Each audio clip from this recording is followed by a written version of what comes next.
Good afternoon, ladies and gentlemen. Thank you very much for joining us at this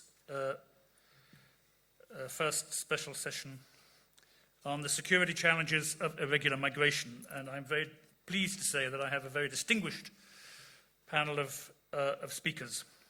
From my right, Air Chief Marshal Agus Supriatna from Indonesia, the Chief of Staff of the Indonesian Air Force. Senior Colonel Qiyu, who is the Deputy Director, Strategic Research Institute, the National Defense University, People's Liberation Army in China. Gunnar Wiegand, who is the Managing Director of Asia and the Pacific in the IISS, the European External Action Service. And Peter Jennings, who is the Executive Director of the Australian Strategic Policy Institute. My name is John Jenkins. I am actually by training and historically by preference, though I wonder sometimes, a Middle East expert. And I am currently the Executive Director of IISS Middle East, based in Manama in Bahrain. Although in previous incarnation, I was a British diplomat before that, ambassador in many Arab countries, also ambassador in Burma, Myanmar, and at one point, head of chancellery in Kuala Lumpur in Malaysia. When I was in Malaysia, this was something like 25 years ago, we had the crisis of the Vietnamese boat people, which many of you will remember. And of course, in Myanmar, Burma, we have the issue of the Rohingya. The migration issue, the issue of irregular migration, of course, is particularly associated these days with the Middle East, particularly the massive flows of migrants, refugees coming out of or through Syria, Iraq, Libya, many into Europe, but actually equally significant amounts into the neighboring countries, Turkey, Lebanon, Jordan, and so forth. And actually in the Middle East, this is, by my count, I think the sixth major refugee migrant crisis since 1948. And all this imposes massive costs. And of course, we're seeing the massive strain this imposes at the moment on the European Union in terms of both political and social cohesion. So this is a huge regional but also global challenge in different areas of the world. We have 1.5 hours for this discussion. I will ask my four panelists to speak in order from the right.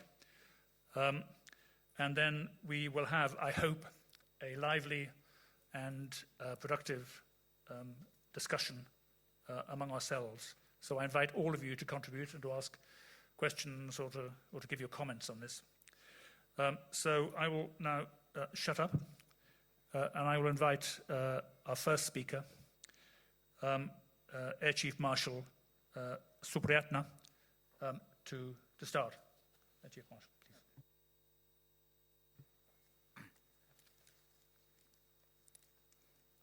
My dear colleagues, senior military dignitaries, forum session participants, ladies and gentlemen, first of all, may I extend my heartiest gratitude to Dr. John Chipman, the Director General and Chief Executive of IISS, for your kind invitation for me to take part and bring about a perspective of this discussion regarding the security challenges of irregular migration. Thank you also to Sir John Jenkins, Executive Director IISS Middle East, for chairing this special session. I'm speaking on behalf of the Commander-in-Chief of Indonesian Armed Forces, as he regretfully could not attend this precious event. Ladies and gentlemen, Indonesia, with its geographical position, as vulnerable to be a transit country for so many irregular immigrants who are political asylum seekers trying to go to Australia. These asylum seekers enter Indonesian territory through various Indonesian waters. As all of you know that Indonesia is very long coastline. And then also the UNHCR office in Jakarta has noted that at the end of 2015, the number of the immigrants has reached 7,445 persons. Dear forum participants, in terms of international laws, Indonesia has not yet adopted the 1951 Geneva Convention and the 1967 supplementing protocol regarding the protection for illegal immigrants. As a result, Indonesia cannot expel and extradite any illegal immigrant. Furthermore, in conjunction with the regulations of Convention Against Torture, Paragraph 3, it is clearly stated that no single country is allowed to expel, return, or extradite any immigrant to another country if there is a strong reason that the life of the immigrant is in danger. View from the background of 지금 그런 배경을 the arrival of illegal 파악을 해볼 immigrants, 때 이러한 불법 they have been 이민들의 noted as 도착은 part of well-organized crimes. 잘 조직된 범죄 조직에 의해서 움직이시는 With 것으로 such 보입니다. phenomenon, 그러한 현상이 보이고 Indonesia has 있고요. taken some legal 인도네시아는 steps, 그것을 보고 among others, 적절한 처리를 by 취하고 있습니다. ratifying the 2000 UN 2000 Convention Against UN Transnational Organized Crime with the law number 15/2009. Furthermore, in conjunction with the UNHCR main mission, the government of Indonesia can provide a protection to any asylum seeker in Indonesia, guarantee them to receive UNHCR's service and treatment, and a temporary permit to stay in Indonesia. Dear forum participants, realizing that the issue of people smuggling poses a serious threat, Indonesia continues to carry out various multilateral cooperation with many other foreign governments or international agencies. Besides, one of comprehensive efforts carried out by Indonesia is by enhancing the early detection capability of local, community, governmental, and non-governmental agencies in the coastal areas. Another important step is coordinated patrol activity between Indonesian armed forces and some other armed forces. The cooperation is also conducted between the immigration offices with various non-governmental organizations, such as International Organization for Migration and UNHCR. That is all my perspective in this forum session. I strongly hope it can give all participants positive inputs on how to cope with the issue of irregular immigrants. Thank you. Thank you very much, sir.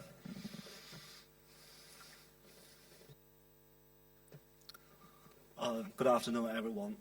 Since I only have 5 minutes, so I'll just, go directly to my point. When the refugee crisis emerges alongside the borders of EU, I think irregular migration also attracts increasing attention in many countries. People are debating about its real impact on the domestic society and the national security of the countries in which the irregular migrants move. So irregular migration is a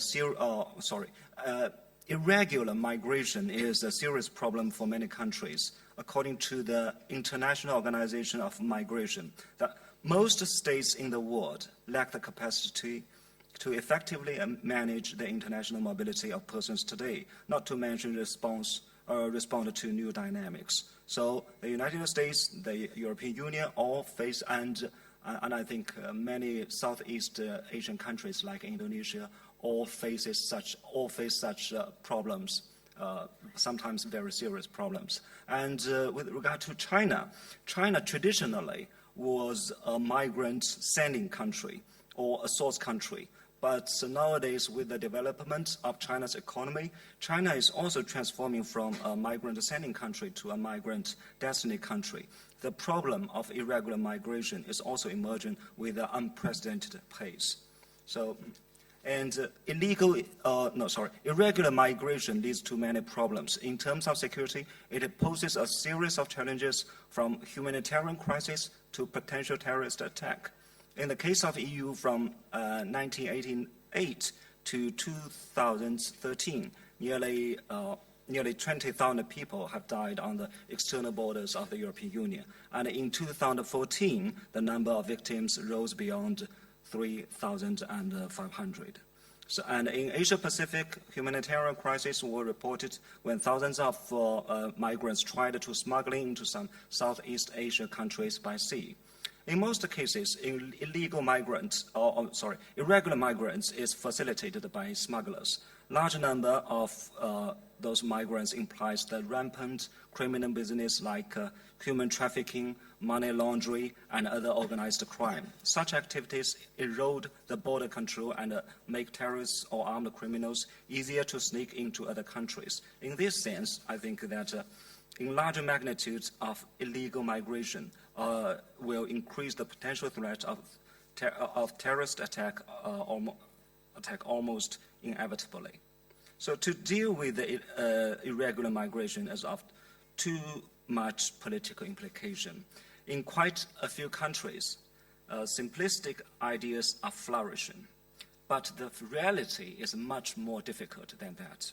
So to the respective countries, constant effort to improve the efficacy of border security may be the top priority.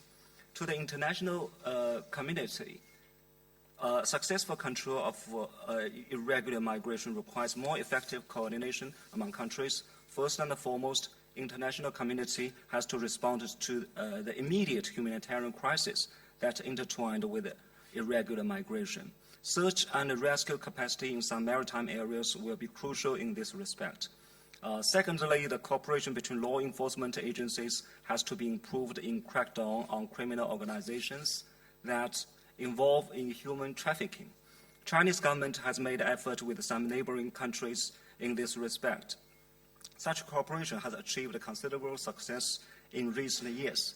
Moreover, rules and regulations of managing and repatriating irregular migrants have to be refined and streamlined in order to facilitating the cooperation between governments. So, and last but not least, in addition to these reactive approaches, the international community should equally pay attention to the proactive approaches, that is, identifying the threat in early stages and taking effort to mitigate the main cause of irregular migration. Stabilizing the regional security situation by joint efforts, supporting the economy of particular regions would be very crucial to achieve such a goal. So I will end there. Thank you. Thank you very much. Thank you very much, Colonel Qiyu. Mr. Wiegand.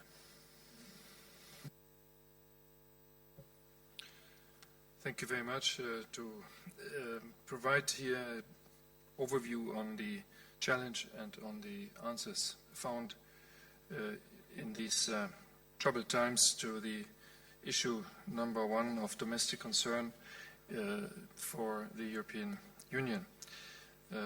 You said it was the sixth major refugee crisis since the end of the World War II, I guess. In fact, the world in total is estimated to have to deal with the largest global displacement since World War II, estimated at 60 million displaced persons. The flows in Europe are the most visible, but it is by no means exceptional, because we have flows in many other parts of the world, and we have people who are for a long time displaced internally or are refugees in neighboring countries. This is in particular the case for Africa, but also for the Middle East and for, of course, parts of countries which are neighboring the Middle East but are considered to be Asians. Therefore, we have other parts of the world which are at least as affected as Europe is affected by irregular migratory flows. The impact of mass migration in or between regions, therefore, has a wider geopolitical impact. Managing migration is a common and is a long-term challenge where we have joint interests: Asians, Europeans, Africans, Americans. Therefore, it's a global challenge which requires global solutions. To give a sense of the scale of the challenge, a few numbers. The numbers of refugees and migrants coming into Europe currently are staggering and totally unprecedented.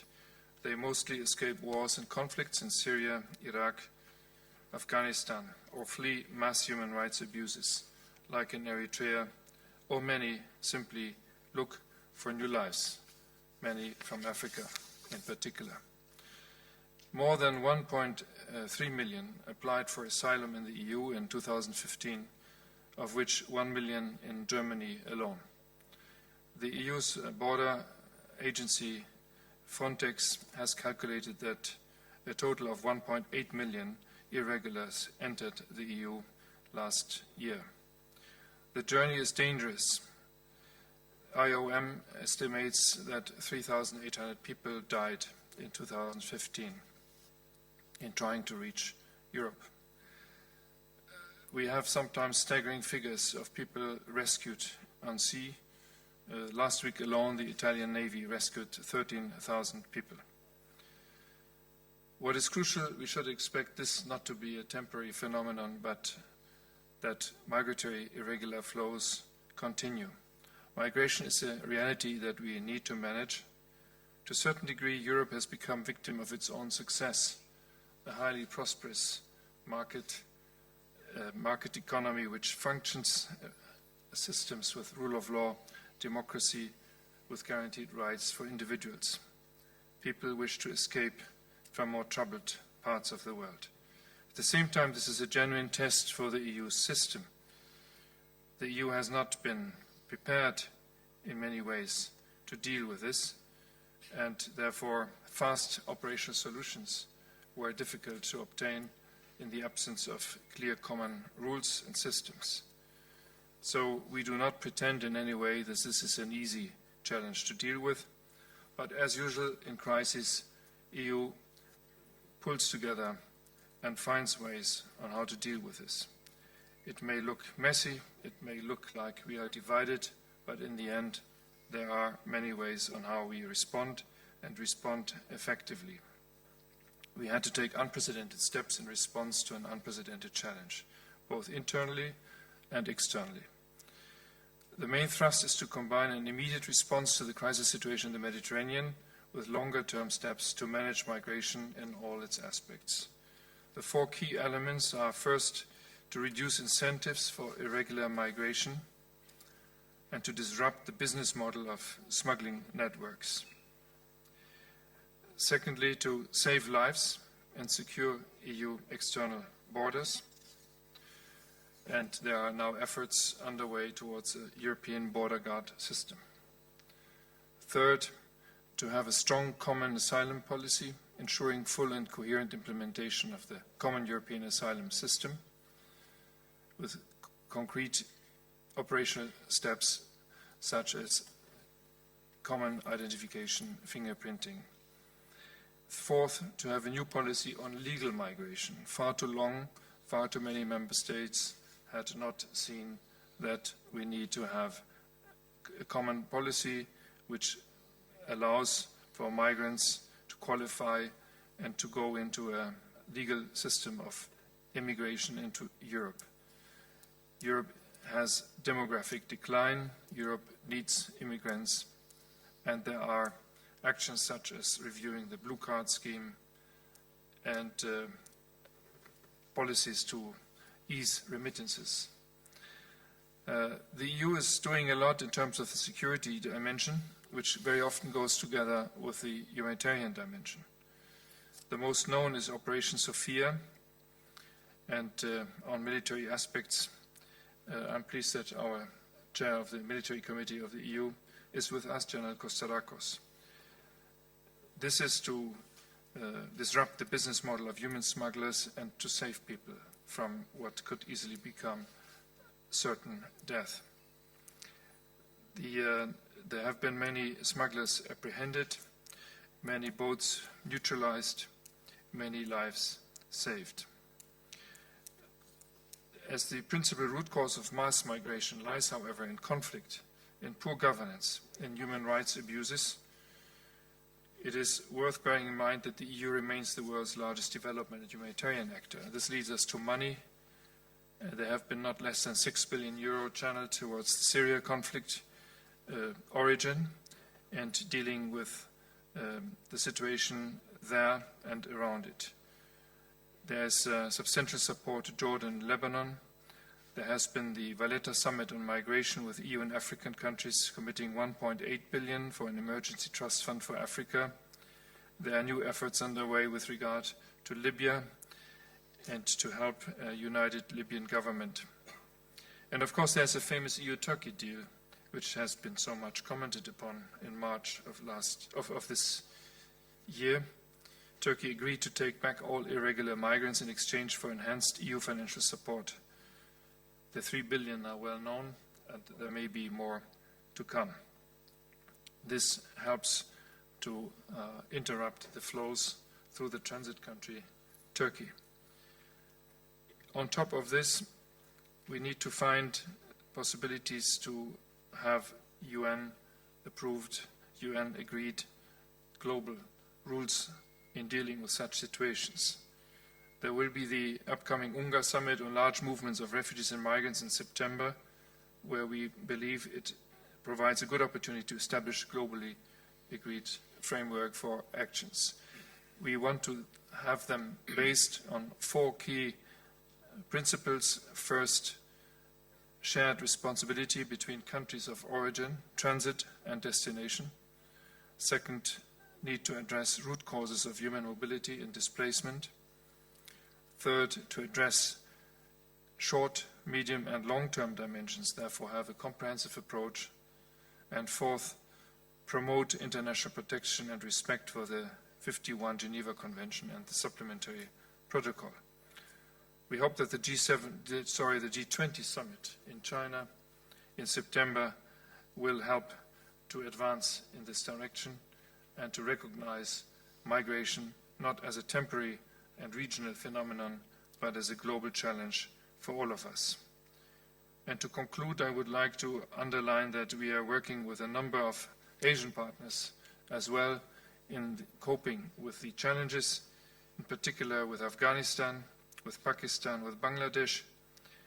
We are applying the readmission agreement, or we are agreeing on ways to ensure that there is readmission for those who do not obtain the permission to stay in our countries on the basis of asylum or temporary refugee status.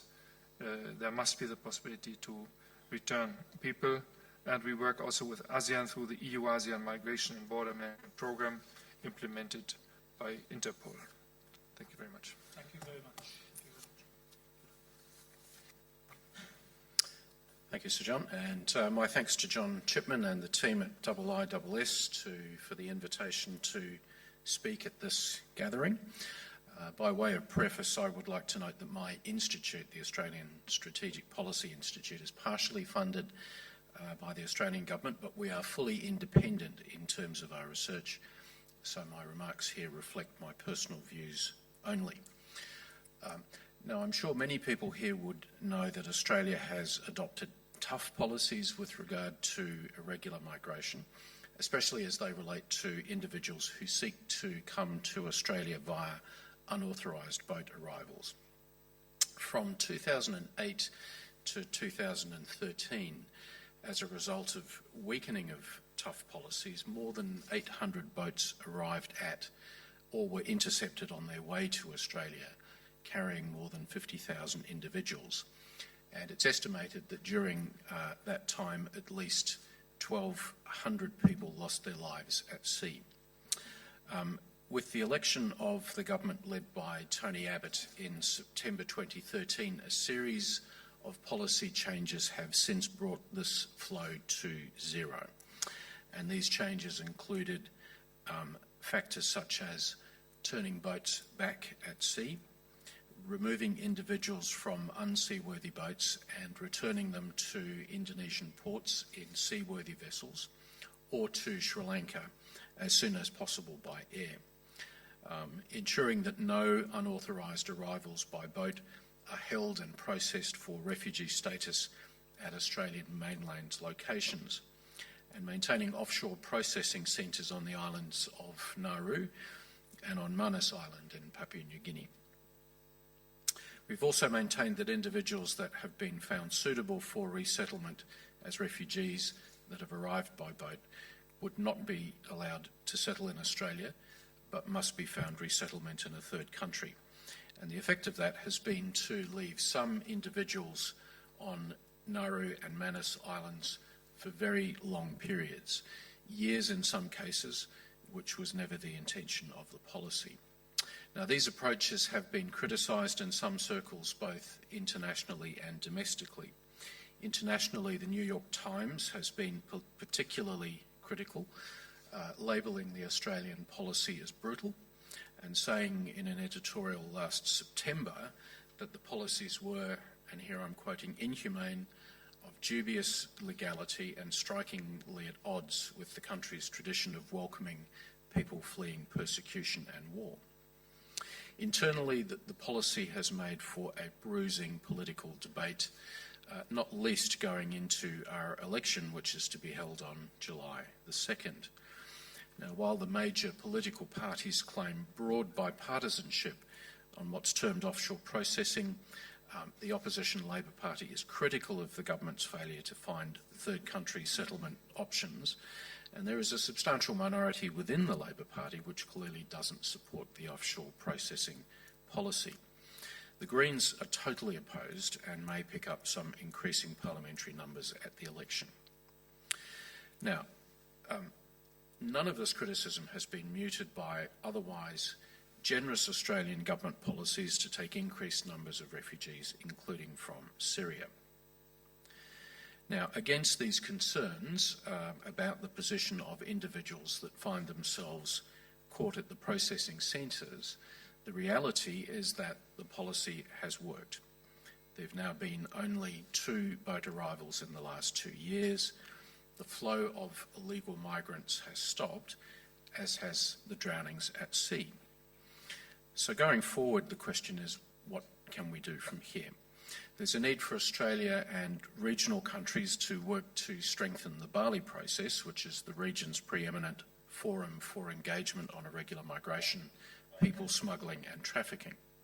I think there's also significant scope for us to look at increased military-to-military, police, intelligence and border security agency cooperation on irregular migration. To take a specific example, I think there are now improving prospects for Australia and Indonesia to cooperate on a range of maritime security matters between our 2 countries. And things that might fall into that category would include joint patrolling, Australia supporting the Indonesian Navy and Air Force in their capacity building efforts, and greater sharing of intelligence, surveillance and reconnaissance information. Now, I would say that the movement of foreign fighters both to the Middle East and then returning in some cases to countries in Southeast Asia adds a new dimension to managing illegal people movements. It puts a need on the premium of improving intelligence cooperation between countries in the region, as well as aligning border control processes and making sure these work. Overall, although this is a problem which Australia has been able to halt, the broader picture is for building pressure in the region, with the added dimension of terrorism complicating national responses. It remains to be seen how sustainable the Australian approach is against a problem which is largely driven by pressures in the Middle East and North Africa well out of our control. In sum, ladies and gentlemen, I think these policy settings will continue to present a difficult both domestic and international political problem for Australia. Thank you. Peter, thank you very much. Thank you very much to all the panellists as well. Now I'm going to open this up for discussion. Can I just say a few things about how this works? If you want to intervene, can you, do these things stand up? Can you put this like that so I know that you want to speak? When you speak, make sure you put the microphone on. When you stop speaking, make sure you put the microphone off. Otherwise, I think the system plays tricks on us all. And I'm going to take, I hope, a number of questions at the same time. If you have specific questions, I should say, you wish to address to Air Chief Marshal Supriatna, then do so early, because the Air Chief Marshal has to catch a flight at around 4 o'clock. So he won't be with us for the last half an hour. So I'm sure there will be a lively discussion. Perhaps I should make some comments myself. I think I mentioned 6 great refugee crises in the Middle East, or migrant crises in the Middle East. It depends how you count them. It was a 48 Palestinian refugee crisis, a 67 Palestinian refugee crisis, the 1991 expulsion of Palestinians from Kuwait, the 2003 exodus of Iraqis from Iraq. Actually, there were 2 in Iraq, which is why I count 6. And now, of course, the Syrian crisis. And I counted, actually, as I was listening to our panellists, 6 things globally that need to be done. One's humanitarian assistance, one's stabilisation, one's economic development, one was CT cooperation, one was border controls, and one, which I think was mentioned, if it wasn't, it should have been, is reintegration of migrants. Because when I think about Syria, and I've forgotten exactly how many displaced migrants and refugees there have been from Syria, it's something like 6 million. Many of those who've left are the most motivated, educated and financially stable, of course, of Syrians. And if we think about the other refugee crises in the Middle East in particular, which is what I know, very few of these refugees actually ever went home. And I do wonder, with Syria, how many of these are going to go home. But these 6 things, and I look back at the record, certainly in the Middle East, and I've got to say it's, how do I put it, patchy. The UN General Assembly resolution on the Palestinians, 194, was passed on the 11th of December, 1948, and is still to be implemented in any meaningful way. And that's, what, 66 years ago? So I wonder. So we heard about the need for global responses, we heard about a national response, and we heard about an EU response to these issues.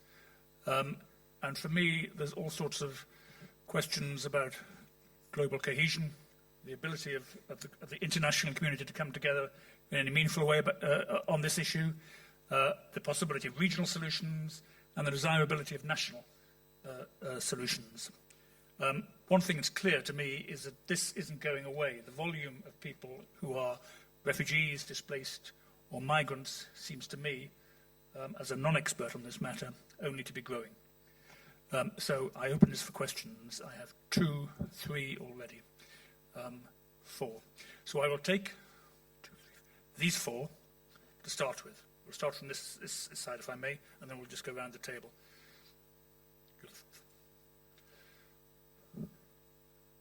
So, General, yes. Thank you very much. I would like to To add only 2 points to what Ambassador Wiegand said about the EU, I think it will be useful about the long-term dimension we mentioned before, because in the EU, besides all the measures reported and also agreed by everyone on the table, the biometrics, the controls, the law enforcement and all this, we are trying to have an additional policy, a long-term policy, which it's called comprehensive approach, and is the jewel of the crown for us. Which means that we are trying to extend our safe and secure area into some 1,000 kilometers away, deep into, let's say, Africa, in order to provide security there. And not to provide security with troops, but by training the people there to have security for their own people and be law enforcement and army of their own country. Because this will bring, after that, if we are successful, this will bring for them investments and growth and development, and they will stay home. So this is the whole idea. And because, as you understand, there is no way to stop them the moment they will reach your door. They will knock your door, as it happens now. We have not been proactive in the last 10, 15 years. That's why now we have at the physical borders of the EU, we have the immigrants. Because when you are a young 20-year-old person in the middle of Africa with a life expectancy of 37 years old and annual GDP of $300 and the satellite TV, and you see that somewhere in another place, some other people live longer, live better, and they have more opportunities than you have, eventually you will try to migrate to some better places for better fate. And then you cannot stop this. You will stop them, and we will stop them only with this long-term dimension. This is a statement. We're setting conditions for this, and I think this is something very important. We're doing. It's very strange this to be reported by a military, because I'm the chairman of the European Union Military Committee, but this is the only way we need to do it. And this is an arc in Africa, but also the same happens in Afghanistan, because there we promote stability.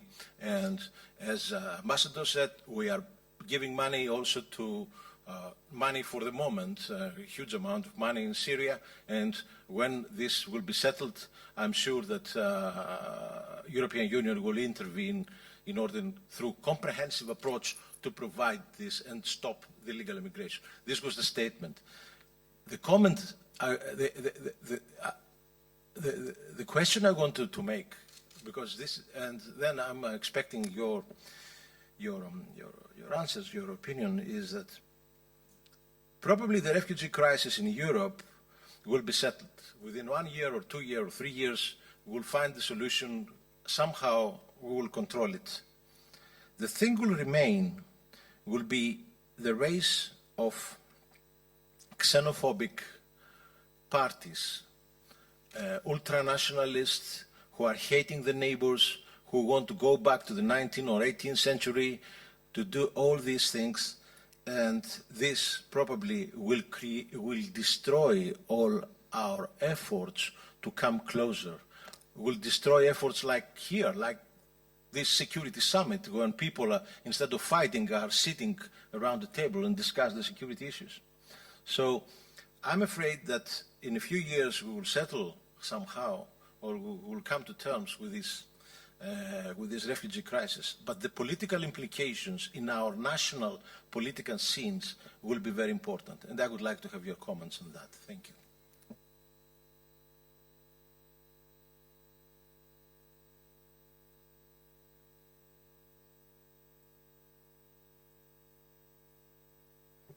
Can I remind people to be as concise as they can when making comments or asking questions?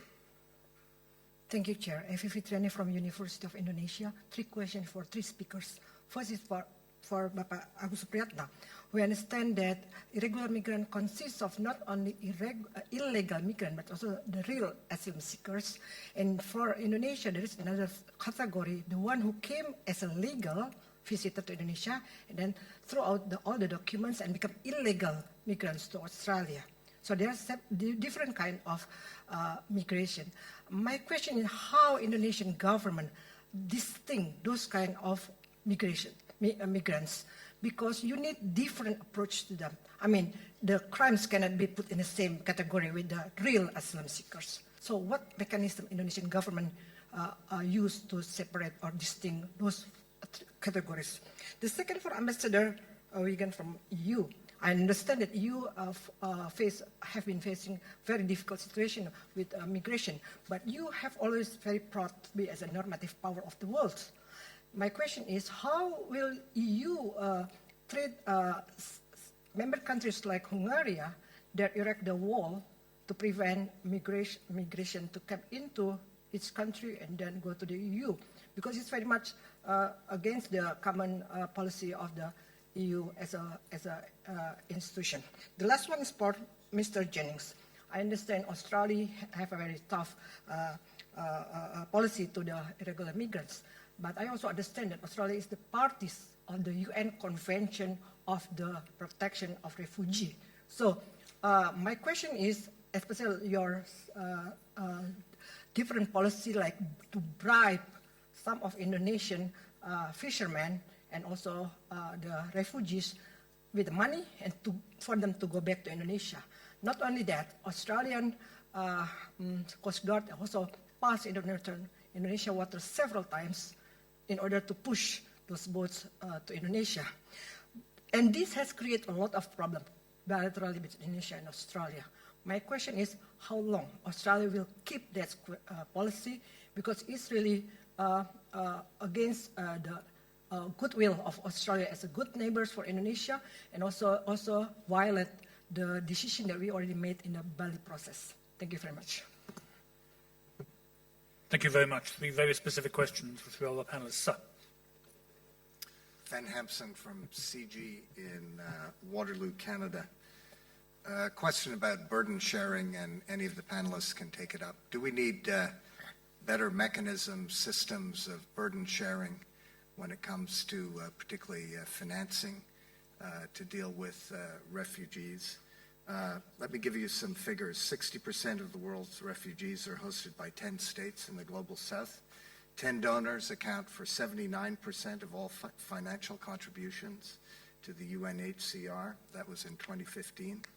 And 3 states account for 83% of global refugee settlement efforts.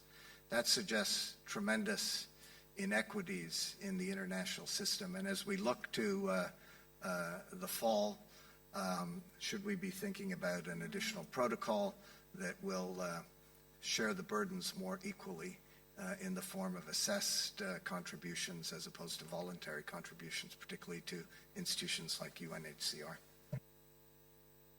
Question. Sir.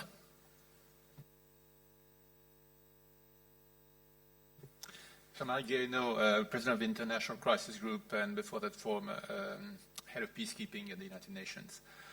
I think we all recognize that a refugee policy that works in the long term is not just a policy that makes destination countries inaccessible, but a policy that addresses, as I think Mr. Wiegand said, the root causes of refugee flows. And among them, conflict. We see that some 50% of refugees come from 3 countries. They come from Afghanistan, from Syria, and from Somalia. And there I have one specific question to our Chinese colleague, Senior Colonel Xu, because one of the ways to address conflict is to have proactive engagement in conflict countries through peacekeeping, through a variety of means. China has increased its engagement in peacekeeping in recent years. It pays a price for that. A few days ago, we saw a Chinese peacekeeper losing his life in Mali. This engagement in peacekeeping raises issues of how much you risk a country is prepared to take in the difficult environment of post-conflict, not so post-conflict countries, and also questions of principle, because these peacekeeping missions have to be more and more proactive, not really taking over the sovereignty of the host country, but nevertheless playing a rather strong role in a country where the state in some cases has almost collapsed. It'd be very interesting to hear the perspective of Senior Colonel Qiyu on that issue. And then I have one little other question, but an important one. I think it's Ambassador Jenkins who mentioned the importance of regional responses. As far as ASEAN is concerned, and flows of refugees going into ASEAN, and we see, for instance, the issue in Myanmar, how it combines with the domestic issue of the Rohingya. How can ASEAN then address the issue of refugees in a collective manner? Thank you very much. Those are some very good questions. I should say I shall be in Myanmar, Burma, next week, and I shall be seeing Daw Aung San Suu Kyi, I hope. So anything that comes out of here that is useful, I will pass to her. But maybe I should start now with inviting the panel to comment. On the more general questions, and there were some good issues about stabilization, about the relative balance between action in unstable states, which produce migrant flows, and action, and the impact of this on receiving states. Questions about burden sharing, and there were some very specific questions as well about Indonesian, Australian, Chinese policy. Chief Marshal. Okay, thank you. I think it's very good question. But we talked before with the question from the Mr. Kotarakos that because it's our government realizing that the issue of people smuggling and immigrants, something like that, so we have to seriously make the multilateral cooperation. And then after that, one of comprehensive efforts carried out by Indonesia is by enhancing the early detection. Because I think the early detection capability is very important, especially for local community and governments, and also non-government agency. So make the and then after that for Ms. Supriatna, our government is evaluate all the problem and then view from the background of the arrival of illegal immigrants, because our governments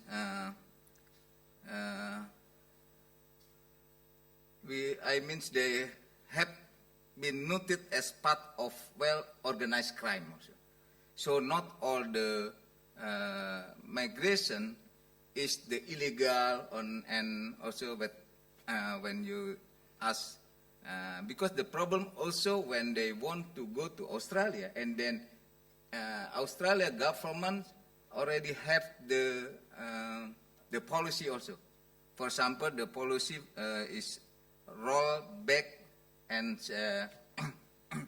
but the boat from and after that our government to anticipate about all the immigrants, Indonesia has taken some legal step among others by ratifying the 2000 UN Convention Against Transnational Organized Crime. So with the law number 15, 2009. So we already ratified, and then we make the law number 15, 2009. Okay. It's a very good question, but it's mainly about the peacekeeping efforts on China's side. So I think that yes, China is making continuously efforts for the peacekeeping missions under the UN framework. that's true. And I quite remember that in 1990, at the very beginning, at the early 1990s, when China first sent its peacekeeping troops, it's only 5 military observers.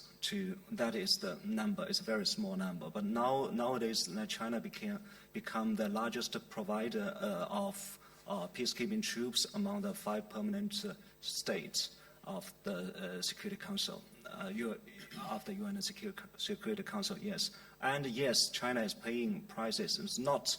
That is only the latest case, and I can tell you that one of my friends, it's my personal friends, who died in Lebanon, who was killed in Lebanon, and when he died, he was an officer from General Staff. When he was killed, he was only 34-year-old and left 1 daughter, and so I know him quite well. So that is not the first price, and China continuously paid such a price. But China think it is right and it is necessary for China to do so. Why? Because China's interests, we know it only too well, that it's integrated increasingly with the international community. When Chinese companies, Chinese citizens, we think go abroad, more and more Chinese citizens and more Chinese companies go abroad. It is unprecedented that China's national interests integrated into the whole international community. And it is also unprecedented that China's security, national security, integrated into the international security. So China do this way for the one purpose, the first purpose, yes, China have to contribute to the international security. And it is also a indirect way to protect our own security. It is also the contribution to our own security. And so there's a consistent sort of consistency within China's policy. And last but not least, I think there's also another consistency with regard to China's principle of participating the UN peacekeeping mission. That is, we have to respect the sovereignty of the local government, and we have to act under the, according to the resolution of the United Nations. That's a very, consistent principle. So thank you. Thank you very much. First, briefly, with regard to the remark by Mr. Hampson concerning burden sharing, of course, there should be much better burden sharing. That's why we do call for a global approach to this global challenge. And burden sharing not only in terms of agreeing on principles in the United Nations General Assembly, but working on concrete ways on how to operationalize this, and that would include financing, and that would include burden sharing when it comes also to numbers of people. There have been some, let's say, some voluntary commitments by non-European countries in the recent migration crisis. Even those voluntary commitments have not been implemented fully so far, and we are talking about a few thousand people there. That is the objective, but we have no illusions that will take some time to achieve. The more one realizes what happens now with Europe can happen tomorrow with somebody else, the better it is to advance on this path. The answer to Mrs. Supriatna is, first, it is not illegal for a member state of the EU to fortify its borders. Any member state can do it as it considers it necessary. There are no EU rules. The EU rules are, first, with regard to freedom of movement for citizens of EU member states inside the EU. So even if there are border fences, these citizens must be free to move inside Europe and to go and live where they wish to live. Secondly, the question is then, of course, how do you deal with irregular migration? In the case of Hungary, it started with fences with regard to countries which are not member of the EU. Here it is not a secret that there are differences between our member states on how to deal most effectively with that. And that's why we try to have not only a common external approach to the phenomenon, and where we also need to have the hotspots, the treatment of irregular migrants through proper asylum procedures at the external border and not inside of the EU, but it is also a question of how you deal with it internally, and that includes questions of relocations.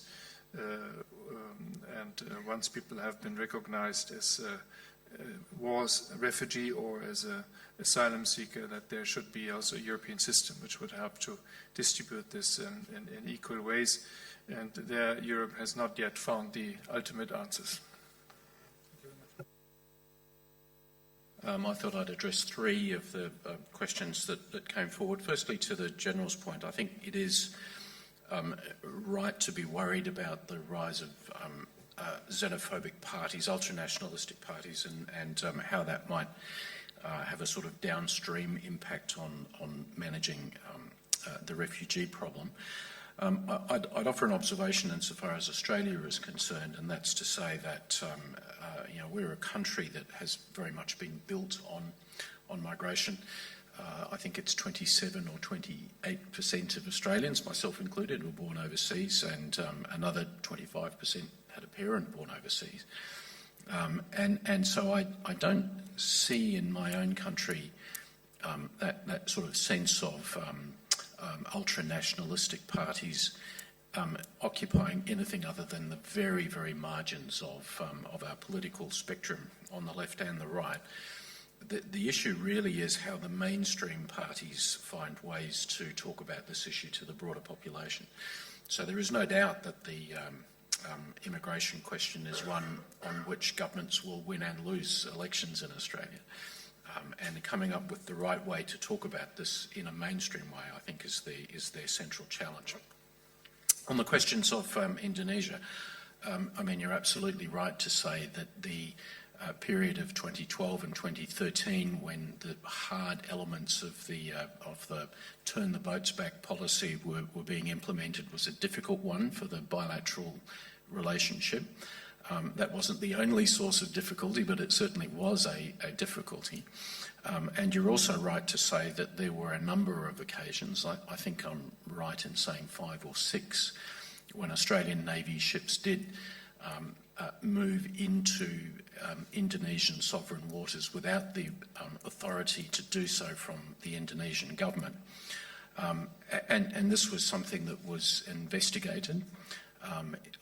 I think it came down really to a lack of understanding on the part of the crews around measuring the precise baselines on which to know where a boundary was actually present. But that's no excuse. It was inappropriate, and it was something that Indonesia took offence over, and Australia apologised for it. It was a mistake. Our Navy should not have done that. You raise also issues about disruption operations, and I'm afraid I'm not in possession of the detail on them. I'm not really in a position to comment, but what I can say is that the message I take from all of this is that we're better off if our governments and military organisations are able to cooperate effectively to prevent these types of situations from taking place. So, for example, we are now, people might be surprised to learn that we have some quite deep levels of cooperation that exist between our military forces and our police agencies in particular, that address the questions of the people smugglers and how to disrupt their operations.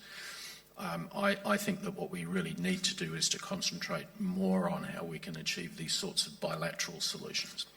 And I could talk in more detail, but the things I have in mind is, for example, common patrolling of those areas of sea between our two countries, common sharing of information between our navies and air forces. And to a certain extent that does go on, but I think we could actually improve that and try to turn this into a collective response to what is a jointly shared problem. That's as well as I can answer.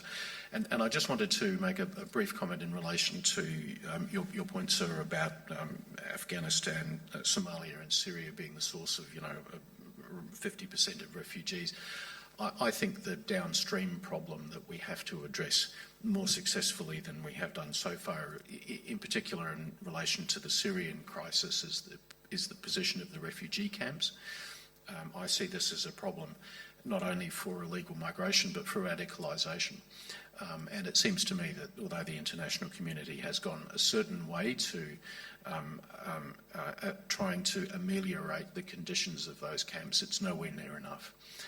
And the absence of dealing with this means that all we're doing is sort of stocking up what is going to be a bigger problem in coming years. Thanks, Peter. Right, I have, there were another 4 boards up.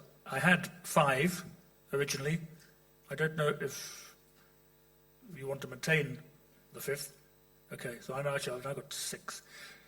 And I have actually one other question, which one member of my panel wishes to ask another, which is a bit like in a football team, one player tackling one of his teammates. But I am going to let this happen because I'm a very lenient referee. So I now have 6. So maybe I will divide these into 4 and 3. So, please, sir. Thank you. Abdul Muttalib, Prime Minister's Office, Brunei Darussalam. Actually, earlier on, I had 2 questions. One question settled, done deal already outside with the Bapak Chief Air Marshal from Supriatna. Yeah, terima kasih, Pak. However, I still realized I got one other question, perhaps to Senior Colonel Zhu of China. Very quick one. I think I take note that you actually highlighted a point on the risk of irregular migration being migrated or escalated to the risk of terrorism.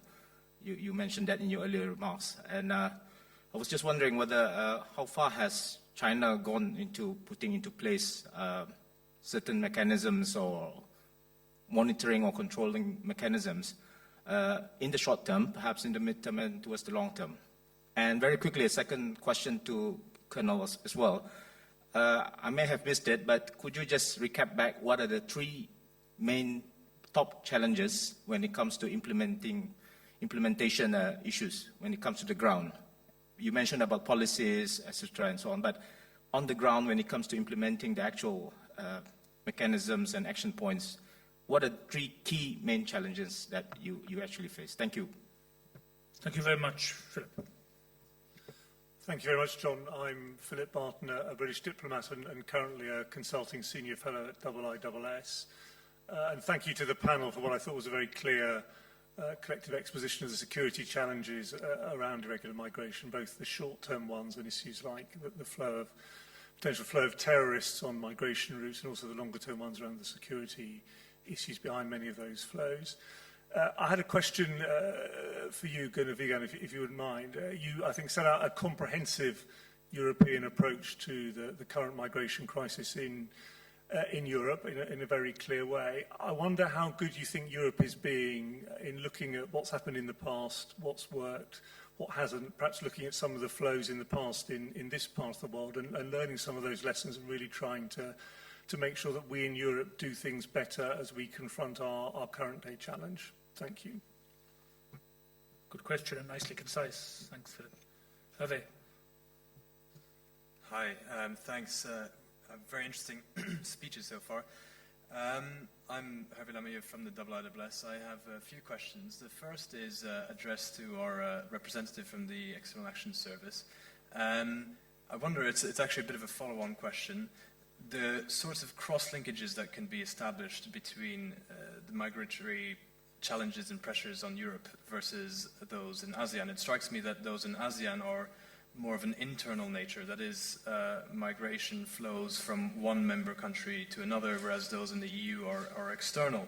But in any case, it's been quite clear that the integration process, which the EU is so proud of and is a big advocate of here in the region vis-à-vis ASEAN, is under stress, that Schengen is under stress, and is Europe a warning for ASEAN integration further down the line? Which brings me to my next question, really, which is addressed to the Chief Marshal from Indonesia. You sit as a critical member of ASEAN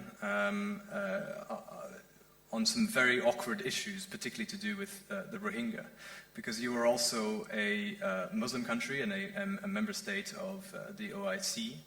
The OIC has been rejected from Myanmar because of the lack of agreement on the root causes for the Rohingya crisis. And I wonder how Indonesia in particular is seeking to handle the considerable external attention on the Rohingya crisis, the root causes of migration, irregular migration in the region, versus this sort of ASEAN consensus and working with the government, which also sort of leads into the how you balance essentially the humanitarian versus the securitization of the phenomenon of irregular migration or illegal migration, as some panel members seem to be referring to it. Thank you. I will stop there, and then I'll take the other three questions with one more as a second round, for maybe the last round. I'm not sure that we're going to get an answer on the Rohingya ASEAN question, but we'll see. Maybe we'll start this end first of all, do a reverse order.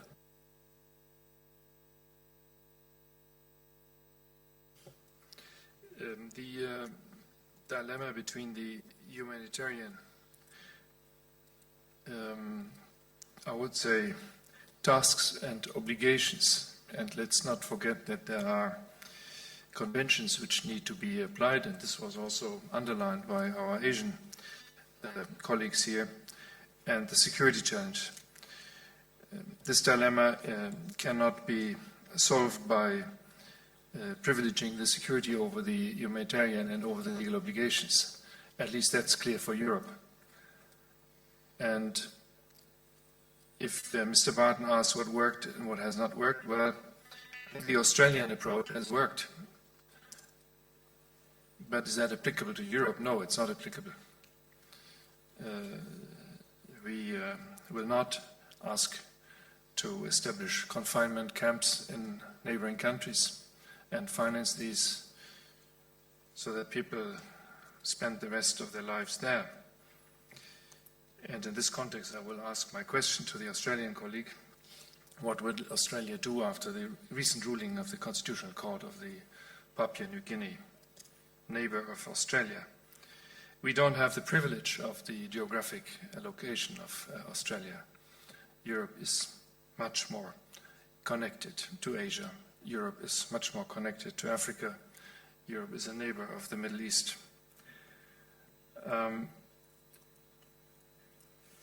What we have therefore to do is what the General Costaraco said and what also Mr. Gunnar said.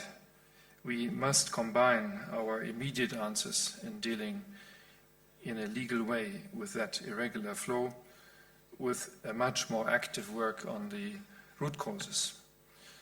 These root causes will persist if we are not better in promoting more effective economic and social development in our neighborhood and wider neighborhood, and if we are not more effective in solving conflicts.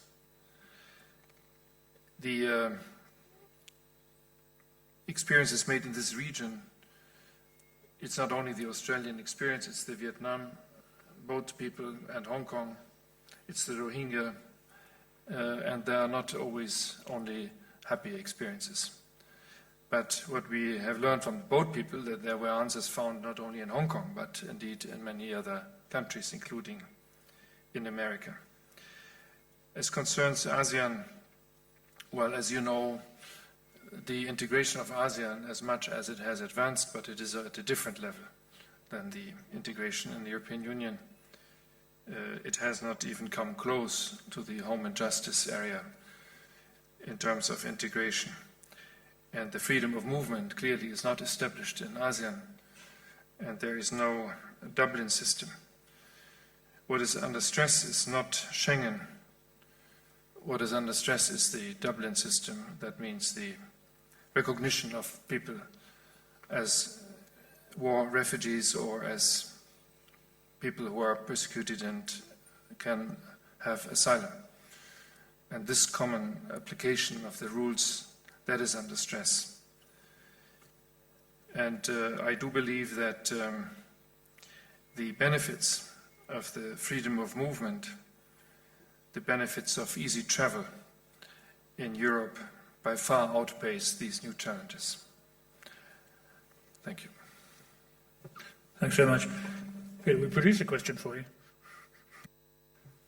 I wish I could give you a good answer, Gunnar. I mean, the first thing we'll have to do is get out of caretaker mode and have a new Australian government formed. Then I think this becomes a matter of some urgency to address in terms of dealing with Papua New Guinea. I've had a bit of experience in dealing with Papua New Guinea over the years, and I guess I'd offer the observation that few things are ever completely final, either in terms of their political system or their legal system. But that's perhaps less important than making the observation that I think neither of the two offshore processing centres look to me to be sustainable into the medium or long term. In other words, they were designed for dealing with a problem which was not intended to be indefinite. It was designed to deal with a problem which was going ultimately to lead to third countries being identified as the settlement options for the individuals who found themselves in these facilities. It now appears to be the case that, in fact, they are turning out to be long-term centres for the detaining of these individuals. And we are talking about, particularly in the case of Nauru, very small and fragile societies which are not easily able to handle the placement of these facilities in their own countries. So I don't think we have a long-term solution here, and I think this has to fall into the category of, urgent matters to address for a new government post our election on the 2nd of July. Thank you very much, Peter. Gunnar. Thank you very much. Yeah, please. I would ask for the Mr. Limathieu questions regarding to Indonesia as a big Muslim countries and also under the Organization of Islamic Conference.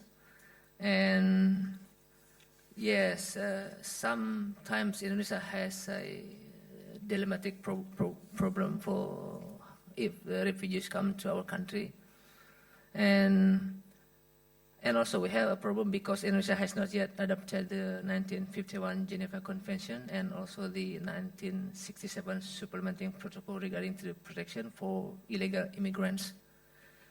And we have also a case when the refugees comes to our country, several years ago we paid per person 1.2 million rupiahs, which is a conversion to dollar maybe around 100. But for our countries, we have difficulties to solve the problem. And we did cooperation among local governments, the police, other agencies, also military, to try to solve the problem in our country. Also, maybe if refugees turn back from Australia, we also coordination with the Australian government. Maybe Mr. Jennings knows very well about how Indonesia and Australia make an appointment to solve the problem, especially for the irregular refugees. I think Indonesia has a dilemmatic problem. Yes, you said Indonesia is a big country and also connected to OIC, but regarding to the Geneva Convention, we don't have any specific solution to solve the problem. But we try. As Mr. Agus said, we have already, make another rules to enhance our problem to solve the problem about refugees. But maybe Ms. Peter also knows well about this one. Maybe you can help because she's an expert for this one. Yeah. Thank you. Help answer your question regarding the Rohingya problem. Indonesia tried to maintain this ASEAN way by discussing or communicate with Myanmar government not openly. I mean, we talk with them, but not in a megaphone diplomacy way. So, and they can accept that. There is a very strong relation between the Indonesian military with Myanmar military.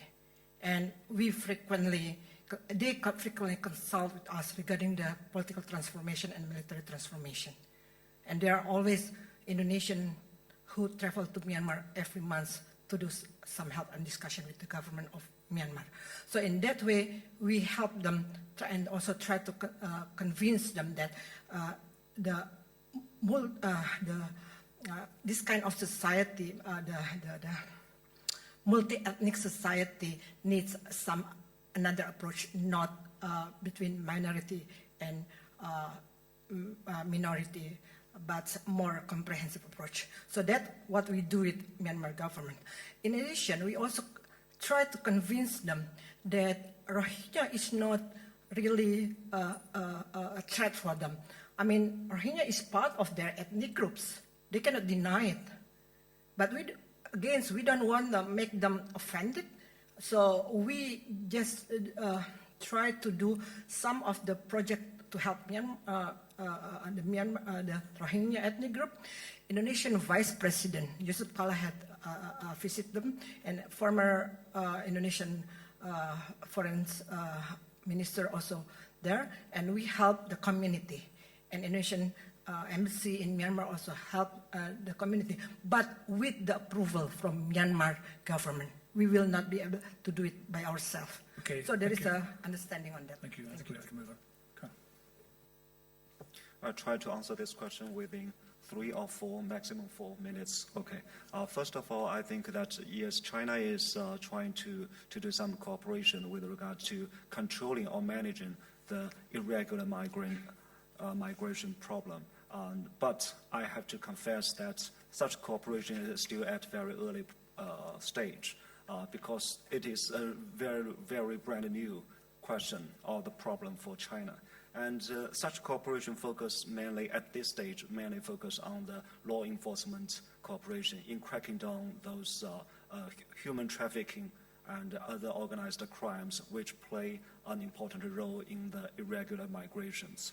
And I think it is also equally important is to refine some bilateral agreements or treaties between China and other countries to manage and to, for example, to repatriating those illegal immigrations in China, and it is equally important. And thirdly, I think is bilateral agreement is important, and in short term it will be most effective. But in the long term, it have to rely on the regional multilateral agreements or the networks that can control those problems most effectively. Thank you. Thank you very much, Gunnar. Well, I think we have time for one final round of questions and one final round of responses and wrap-ups from the panel. So please, if you can be concise, we have about 9 minutes left, so we give a chance to the panel to respond properly. Sir. Thank you, Mr. Jenkins. My name is Sanjeev Tripathi. I am a retired civil servant with intelligence background from India. I have a few comments to make on this subject. I feel that these irregular or illegal migrants, of course, they fall into two clear-cut categories of refugees and economic migrants. However, many countries, including India, they have neither have domestic refugee laws, nor they are signatory to 1951 Convention of 67 Protocol. So as such, there is no legal difference between an economic migrant or a refugee there. So the first thing is that such countries need to be encouraged to draft their national refugee laws. What is happening that the model refugee laws suggested by UNHCR are more from the viewpoint of activists, which which focus on the rights and privileges of the refugees. In framing domestic refugee laws, the national interests, national security interest, as well as the interests of local population has to be taken into account. Similarly, in the 1951 convention, these countries see this convention as an extension of European Convention, which does not take many regional complexities into account. So West has to be more appreciative of the concerns of these countries. Once the national refugee or legal framework is in place, the problem of refugee and economic migrants have to be dealt with accordingly. As far as refugees are concerned, of course, there are three ways: sending them back to the country of origin, or third country settlement, or giving them the nationality, where the priority has to be sending back to their home. You have a question or a comment that you want? And as far as economic migrants are concerned, I mean, they can be deported under the local law, but they can be given work permit also, and provided their home country gives them. I'm going to have to cut you off, Buffet, because we have. This is what I just said. No specific question, but these are my comments on the subject. Thanks. Madam. I'll be very brief. The title of our session is Security Challenges of Irregular Migration, which used to be the two separate categories, one forced migration and the other unauthorized migration. And I noticed Senior Colonel Qiyu corrected 3 times from illegal migration to irregular migration. I just wonder, how do you differentiate between the two, and why you correct 3 times? And the second question,